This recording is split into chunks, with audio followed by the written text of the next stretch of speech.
केंद्रीय अर्थसंकल्पामध्ये भारतासमोरच्या ज्या समस्या आहेत, विशेषतः महागाई आहे, बेरोजगारी आहे, शेतीमालाला दाम मिळत नाही आणि नाही मिळालं तर केंद्र सरकार त्याला सपोर्ट करत नाही किंवा एखादं निर्यातीला कधीच बंदी घालणार नाही आम्ही कोणत्याही वस्तूंच्या शेतीमालाची, अशी काही भूमिका केंद्र सरकारकडून आम्हाला अपेक्षित आहे. महाराष्ट्रात आणि देशामध्ये शहरी भागात राहणारा सामान्य माणूस हा GSTच्या कर आकारणीला प्रचंड त्रस्त झालेला आहे, कारण 28% GSTची कर आकारणी आहे. त्याच्याबद्दल काहीतरी धोरणात्मक निर्णय केंद्र सरकार घेईल आणि देशातल्या जनतेला थोडीशी राहत देईल अशी अपेक्षा आहे. आणि मग मध्यमवर्गीय आणि कमी उत्पन्न गटाच्या देशातल्या नागरिकांना इन्कम टॅक्समध्ये काही सवलती देण्याचं काम करेल. ओएसिस फर्टिलिटीच्या तज्ज्ञांनी IVF उपचार पद्धतीद्वारे 1 लाखांहून अधिक जोडप्यांना मातृत्व प्राप्तीचा आनंद दिला आहे. मोफत अपॉइंटमेंट बुक करण्यासाठी आजच संपर्क साधा. आज देशावर 210 लाख कोटी रुपयाचं कर्ज आहे. त्या 210 लाख कोटी रुपयाच्या कर्जात वाढ करणार नाही अशी आमची अपेक्षा आहे. देशामध्ये जे वेगळे प्रकल्प हातात घेतलेले आहेत ते केंद्र सरकारने पुढाकार घेऊन त्या केंद्र सरकारने पुढाकार घेतलेल्या प्रकल्पाला पूर्ण करण्यासाठी, विशेषतः महाराष्ट्राचे अनेक प्रकल्प आहेत, त्यासाठी त्यांचं फंडिंग व्यवस्थित कसे करतील ही अपेक्षा आहे. रेल्वे बजेट या सरकारने थोडंसं स्वतंत्र होतं, ते पूर्ण या केंद्र सरकारच्या बजेटमध्येच मर्ज केलेलं आहे. त्यामुळे भारतातल्या रेल्वेचे प्रश्न हे महत्त्वाचे आहेत, पण त्याची फारशी चर्चा होत नाही. पूर्वी रेल्वेचं बजेट असायचं, रेल्वेच्या समस्या आणि देशातले कोट्यावधी लोक रेल्वेचा वापर करतात, त्यांची मतं मांडण्याची संधी संसदेत सभासदांना मिळायची. पण आता रेल्वेचं बजेट स्वतंत्र नाही आहे.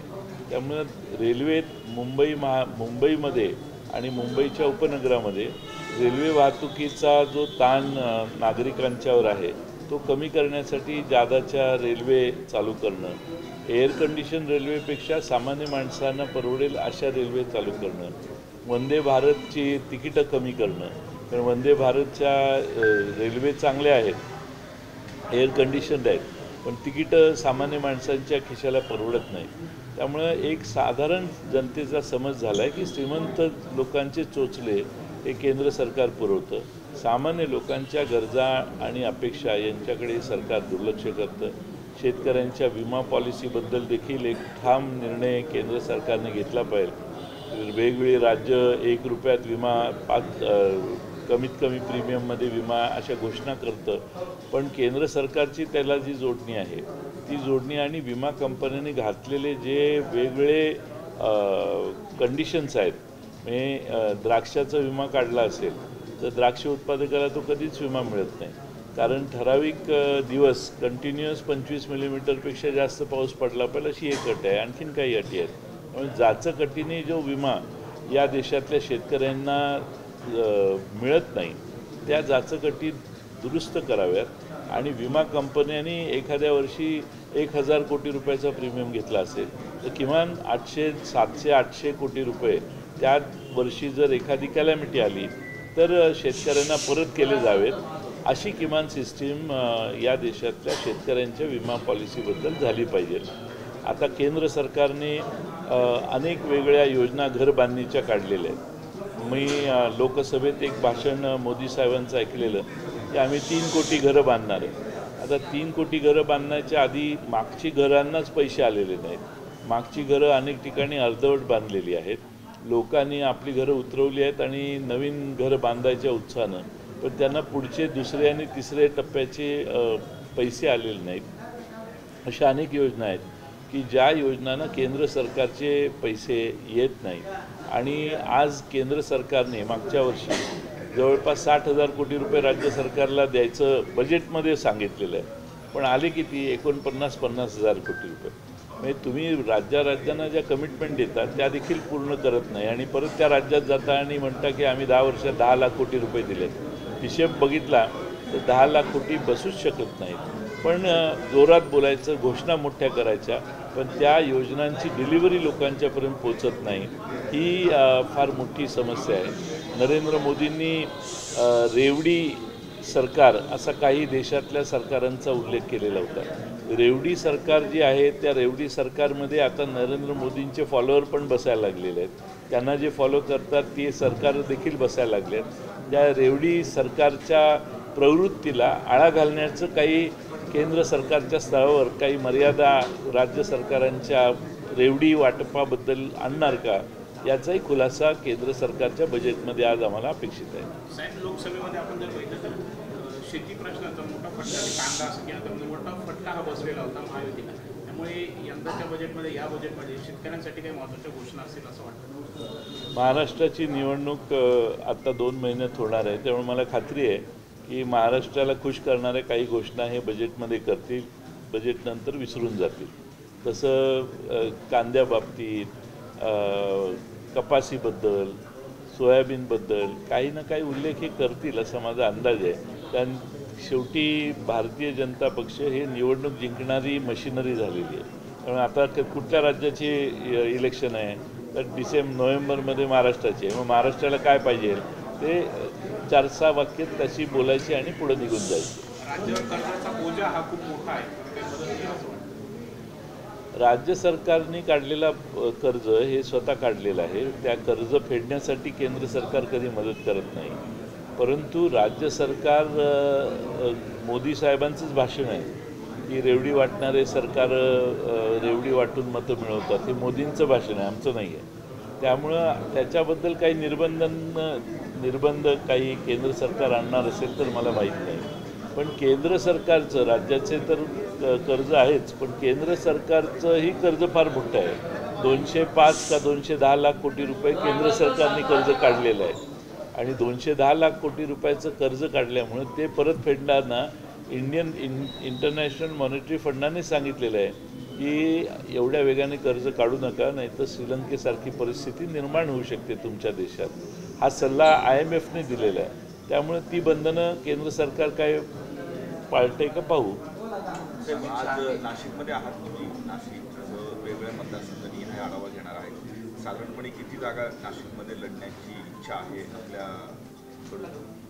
नाही, मी सर्व महाराष्ट्रातले जिथं जास्त जागा आम्ही लढवतो त्या जिल्ह्यात जायचं आणि तिथल्या कार्यकर्त्यांशी संवाद साधायचा प्रयत्न करतोय. आज आम्ही दिवसभर चर्चा केल्यावरती लक्षात येईल, पण ते जाहीर करता येणार नाही कारण महाविकास आघाडीच्या चर्चा आमच्या अंतिम झालेल्या नाही. त्या झाल्यावर मी आपल्याला सांगू शकेन की नाशिक जिल्ह्यामध्ये आणि शहरामध्ये आम्ही कुठल्या आणि किती जागा लढवणार. साधारणपणे नाशिक जिल्ह्यामध्ये 5 ते 6 आमदार आता राष्ट्रवादीचे आहेत. किमान त्या जागा तरी आपण लढणार आहात का, की त्यावरती सुद्धा चर्चा अजून केल्या जाणार आहे? नाही, आम्ही आता मी आलोच यासाठी की वेगवेगळ्या मतदारसंघातल्या कार्यकर्त्यांना विश्वासात घेऊन त्या मतदारसंघाची परिस्थिती, त्यात आणखीन काही दुरुस्त्या करण्याची शक्यता आहे का, याची चर्चा आमच्या चालू आहेत. आणि आपण म्हणताय ते बरोबर आहे, त्याप्रमाणे आम्ही काही निष्कर्षालाही पोचू. पण मोरॉरलेस जिथं आमचं कॅडर स्ट्रॉंग आहे, आम्हाला आत्मविश्वास आहे, त्या ठिकाणी आम्ही लढवण्याचा प्रयत्न करू. काँग्रेस 15 नाशिक जिल्ह्याच्या 15 जागा आहेत. 15 जागांवर इच्छुकांचे अर्ज स्वीकारत आहेत. दुसरीकडे शिवसेना ठाकरे गटाने 8 जागांमध्ये आम्ही स्थितीमध्ये आहोत असं सांगितलेलं आहे.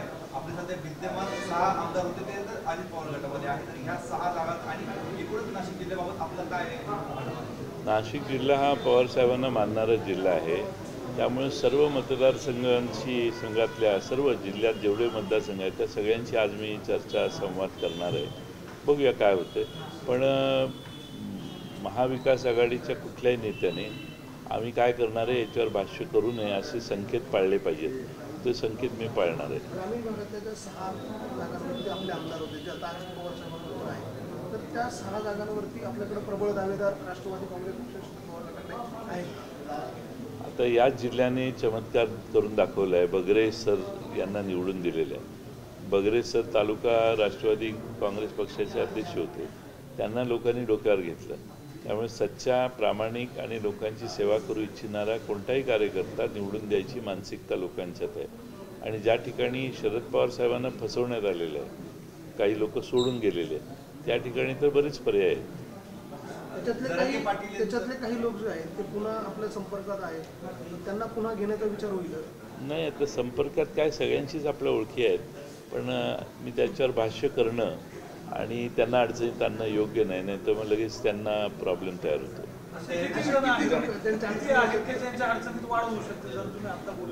नाही, संख्या सांगणं म्हणजे पण त्याचा शोध सुरू होईल, त्यामुळे तसं करणं योग्य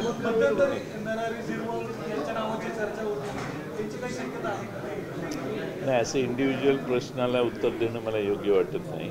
शेवटी विश्वासाने काही लोक बोलतात आपल्याशी, त्या चर्चा अंतिम स्तरावर गेलेल्या नसतील तर आपण त्याच्याविषयी भाष्य करणं योग्य नाही. राष्ट्रवादी काँग्रेस पक्षानं आपली भूमिका स्पष्ट करावी असं देवेंद्र फडणवीस आपलं काय संबंध मराठ्यांना आरक्षण मिळालं पाहिजे का याबाबत आपलं काय? मला हे कळत नाही की राष्ट्रवादीने, काँग्रेस पक्षाने, शिवसेनेने आपली भूमिका आम्ही पूर्वीच स्पष्ट केलेली आहे आणि ती भूमिका स्पष्ट केलेली असल्यावर त्यानंतर मराठा समाजासाठी जरांगे साहेबांच्याबरोबर जाऊन त्यांनी चर्चा केली, इकडं ओबीसी घटकांच्याबरोबर उपमुख्यमंत्र्यांनी चर्चा केली. आता त्या दोघांशी चर्चा करून त्यांना आश्वासन काय दिलं ते सरकारने जाहीर करायला पाहिजे. आम्हाला काहीच माहीत नाही.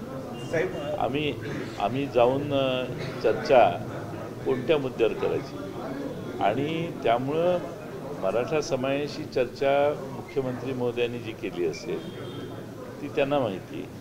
ओबीसी समाजाशी चर्चा मला वाटतं देवेंद्र फडणवीसांनी केली आहे, ती त्यांना माहिती आहे. सरकार ते आहे, सरकारांनी बसून एकत्रित निर्णय घ्यावा आणि निर्णय सरकारचा असला पाहिजे, कारण त्या दोघांच्याकडून मुदती मागत इथपर्यंत हे पोचलेले आहेत. त्यामुळे आता मुदती संपून गेलेली आहे. त्यामुळे आमची अपेक्षा आहे की आता सरकारने निर्णय घ्यावा. आमची भूमिका काय आहे ती आम्ही पूर्वी सांगितली आहे. आज तुमची भूमिका काय आहे ही महाराष्ट्राला बघायची आहे. तुम्ही तुमची भूमिका ठामपणाने सांगा. नाही गेलो, कशासाठी जायचं? दुटप्पी कशासाठी जायचं? तुम्ही महाराष्ट्राच्या विधानसभेमध्ये विधानसभा चालवताना, निधी वाटप करताना जर विरोधी पक्षाला विचारात घेत नसाल, तुम्ही कोणत्याही विकास कामाच्या चर्चेत विरोधी पक्षाला विचारात घेत नसाल, तुम्ही विकास कामाच्या उद्घाटनाला विरोधी पक्ष नेत्यांना बोलवत नसाल, तर महत्त्वाच्या महाराष्ट्र स्तरावरच्या पंतप्रधानांच्यापासून सगळे येतात त्यावेळच्या कार्यक्रमाला तुम्ही विरोधी पक्षाचा सन्मान ठेवत नसाल, तर तुमच्याकडे येऊन तुमच्याशी काय चर्चा करायची? आम्ही तुम्हाला ऑलरेडी सांगितलं आहे 2 बैठकीत आमची भूमिका काय आहे आणि तुम्ही चर्चा ज्यांच्याशी केली आहे त्यांच्याशी बोलून आता तुम्ही निर्णय घेतला पाहिजे. तुम्ही वेळ काढू धोरण स्वीकारू नये, उलट तुम्ही लवकर निर्णय घ्या आणि ज्या समाजाला जी कमिटमेंट केलेली आहे ती तुम्ही पाळली पाहिजे. ती आता तुमची टाईम आहे, तुम्ही तुमचा निर्णय घ्या. आमचं काही म्हणणं नाही, तुम्ही निर्णय तर घ्या. राज्यात शांतता राहावी हे पवार साहेबांच्या हातात आहे असं शरद पवारांचं मत होतं. त्यांनी भुजबळ साहेबांनी पवार साहेबांची भेट पण घेतली. काल पवार साहेब मुख्यमंत्र्यांच्या भेटीला गेले होते. तलवारीला धार करण्याची भाषा कुणी बोलली? टोकाची विधानं कुणी केली? विधानं टोकाची करून लोकांच्यात संभ्रम तयार करायचा हे पवारसाहेबांनी कधीही काम केलेलं नाही. ज्यांनी केलं ते त्याला जबाबदार आहे. त्यामुळं पवारसाहेबांना अडचण आली की पवारसाहेब, आणि अडचण नसेल त्यावेळी शरद पवारसाहेब देशाचे सगळ्यात भ्रष्टाचारी, सर्वात भ्रष्टाचाऱ्यांचे सरदार असे हिनवायचं. दुसऱ्या बाजूनं त्यांना भेटायला जायचं. आज देशामध्ये हे अमित शहांना माहिती आहे की नाही मला माहीत नाही की मराठा आरक्षणाच्या संदर्भातलं त्यांनी विधान केलं ते एकनाथ शिंदे आमच्यावर होते, अजित पवार आमच्यावर होते, दिलीप वळसे पाटील आमच्यावर होते, ते सगळे त्या कमिटीत होते त्यावेळी.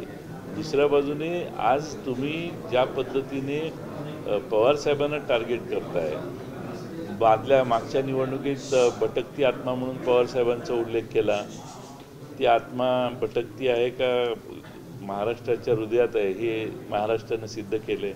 आता पुन्हा एकदा शरद पवार साहेबांना टीका करून त्यांना केंद्रबिंदू करायचं काम जर तुम्ही करत असाल तर महाराष्ट्रातली जनता विधानसभेत देखील आता तुम्हाला इसका दाखवेल. ओबीसी मधून मराठ्यांना जे आरक्षण मिळण्याची मागणी आता होती त्या संदर्भात विरोधी पक्ष आपली भूमिका मांडत नाही असं बघा, मुख्यमंत्री तुम्ही आणि 10 वेळा ते प्रश्न विचारण्यात काही अर्थ नाही. त्यांनी मुख्यमंत्री आणि उपमुख्यमंत्र्यांनी सरकार म्हणून त्यांची आता भूमिका स्पष्ट करावी, कारण उशीर फार झालेला आहे. आपण दाखल केलेल्या याचिकेवरती आज सुनावणी आहे. अजितदादा गटातील आमदार अपात्र करण्याची मागणी ती पूर्वीच दाखल केलेली याचिका आहे. त्याच्यावर यापूर्वी त्याच्या 1-2 तारखा झालेल्या आहेत. आता तारीख लागलेली आहे. आम्हाला अपेक्षा आहे की कंटिन्युअस सुनावणी होईल आणि योग्य तो निर्णय होईल, असं आमची अपेक्षा आहे. पाटील साहेब, ससून रुग्णालय जे पुण्याचं ते आधीपासून मागाच्या भोवऱ्यात आणि आता एक नवीन धक्कादायक प्रकार समोर आला. बेवारस रुग्णांना रुग्णालयातले डॉक्टरच निर्जनस्थळी हॉस्पिटलवरून रात्री बेरात्री सोडून येतात, जेणेकरून त्यांनी पूर्ण उपचारासाठी रुग्णालयामध्ये येऊन अशा पद्धतीचा प्रकार घडला. हे फार शॉकिंग आहे. सरकारमध्ये ससूनबद्दल अनास्था आहेच. ससूनमध्ये काही टेंडर काढायचं असेल, कॉन्ट्रॅक्ट काढायचं असेल तर सरकारचं लक्ष त्या ससूनकडे आहे. पण तिथले डॉक्टर काय सेवा जनतेला देतात, नागरिकांना देतात, याच्याविषयी दिवसेंदिवस त्याचा दर्जा खाली घसरतोय. आणि असे जर प्रकार करत असतील तिथले डॉक्टर तर त्याच्यावर कडक कारवाई करण्याची गरज आहे. पण सरकार त्या मूडमध्ये दिसत नाही. आमदार जयकुमार गोरेंच्या पुन्हा अडचणीत वाढ झालेली आहे. कोर्टाने त्यांना त्यांची जी दखल आहे गोळाची ती गांभीर्याने घेण्याची. तो कोरोना काळात घोळ झाला होता निधी. हो, मोठा घोळ केलेला आहे त्यांनी. त्या ठिकाणी मायनी नावाच्या गावात हॉस्पिटल मेडिकल कॉलेज आहे. त्याचे ते मला वाटतं काही पदाधिकारी आहेत. त्यातून मृत पेशंटना ॲडमिट केले. मृत्यू झालेल्या पेशंटला बरं झालं आहे म्हणून सर्टिफिकेट देऊन डिस्चार्ज केले. डिस्चार्ज केल्यानंतर त्या पेशंटला घरी जाण्यासाठी 50 रुपये अशी एक योजना आहे. तर तसा तो पेशंट, मृत झालेला पेशंट बरा झाला, बरा होऊन तो त्याच्या घरी गेला, असे 50 रुपयापर्यंत हे सगळे पैसे सरकारी तिजोरीतून क्लेम करून काढण्यात आलेले आहेत. याची चौकशी झाली पाहिजे आणि कोर्टाने जर अशी भूमिका घेतली असेल तर कोर्टाच्या निर्णयाचं आम्ही स्वागत करतो. काल केंद्र सरकारने एक निर्णय घेतला. सरकारी कार्यक्रमामध्ये आरएसएसच्या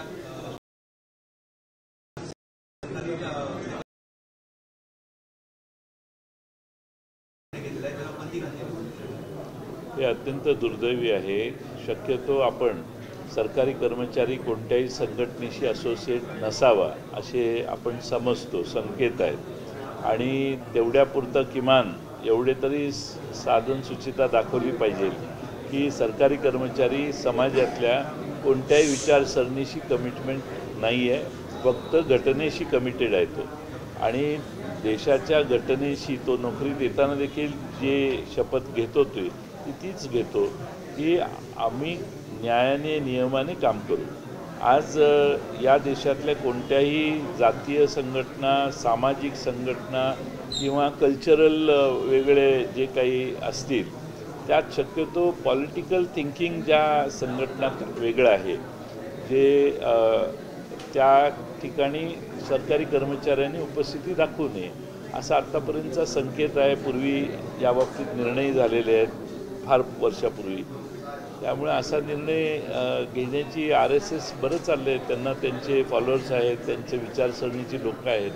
असा निर्णय घ्यायची सरकारला आवश्यकता होती असं मला वाटत नाही. साहेब, RSSशी संबंधित प्रश्न आहे.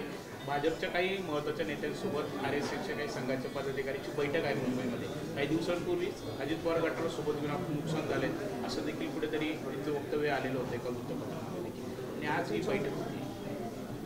त्यांच्या मुखपत्रात ऑब्झर्व्हरमध्ये, विवेकमध्ये त्यांनी अजित पवार यांच्याशी जो अलायन्स केलेला आहे त्याने भारतीय जनता पक्षाचं नुकसान झालेलं आहे असं त्यांनी मत मांडलं आहे. आज भारतीय जनता पक्षाने महाराष्ट्रात 25 नेत्यांच्यावर मागच्या काही काळात आरोप केले. त्यातल्या 23 नेत्यांवरचे आरोप आजही शिल्लक आहेत, पण चौकशा पुढं त्यांच्या चालू नाही आहेत. आज भ्रष्टाचारी आरोप त्यांनीच करायचे, त्या लोकांना पुन्हा आपल्या पक्षात घ्यायचं आणि किंवा मित्रपक्षात घ्यायचं आणि त्यांच्याशी अलायन्स स्थापन करायचे. ही परिस्थिती महाराष्ट्रातल्या जनतेला रुचलेली नाही आहे. त्यामुळे आता अजित पवारांना कितीही तुम्ही लांब ढकललं तरी महाराष्ट्रात शरद पवार साहेब आणि बाळासाहेब ठाकरे यांचे 2 पक्ष मराठी माणसांनी उभे केलेले तुम्ही मोडले, तुम्ही फोडले, हे पाप भारतीय जनता पक्षाच्या डोक्यावरून कधी जाणार नाही. सध्या भारतीय जनता पक्ष असेल किंवा अमित शहाच्या भाषणाकडून बघितलं तर प्रामुख्याने शरद पवारांवर रोग दिसतोय. उद्धव ठाकरे थोडे सॉफ्ट होतो आणि त्या शिवसेनेचा रोग जो आहे तो सगळा शरद पवारांचा. अमित शहा काय म्हटले? अमित शहा म्हटले की सर्व भ्रष्टाचारी लोकांचे सरदार पवारसाहेब आहेत. आता काही काळापूर्वी जर त्यांनी आरोप केला असता तर काही लोकांना थोडंसं कन्व्हिन्स करू शकले असते ते, पण आता कन्व्हिन्स करू शकत नाहीत, कारण त्या सर्वच लोकांना आमच्या पक्षातल्या फोडून त्यांनी त्यांच्याशी मैत्री केलेली आहे, त्यांना सत्ता दिलेली आहे, सत्तेत शेअरिंग केलेलं आहे आणि अलायन्समध्ये ते पार्ट आहेत. आणि त्यामुळं अमित शहा काहीही म्हटले तरी महाराष्ट्राला आणि देशाला माहिती आहे की जवळपास 60 वर्षाच्या कालखंडात शरद पवार साहेबांच्यावर एकही ब्लॉट आलेला नाही. अनेकांनी त्यांना बदनाम करण्याचा प्रयत्न केलं, अनेक खोटे आरोप करण्यात आले, त्या सगळ्यातून सही सलामत ते सुटलेले आहेत. कारण शरद पवार साहेबांना आम्ही सगळे जवळून बघतो, कधीही बेकायदेशीर काम कोणाला करायला त्यांनी सांगितलं नाही, केलं नाही. त्यामुळे शरद पवार साहेब काय आहेत हे महाराष्ट्राला माहिती आहे. अमित शहा काय आहेत अजून कळायचं आहे, पण त्यांच्याबद्दल ज्या माहित्या महाराष्ट्राला उपलब्ध आहेत त्या बघितल्या तर या त्यांच्या आरोपाला महाराष्ट्र भीक घालेल असं मला वाटत नाही.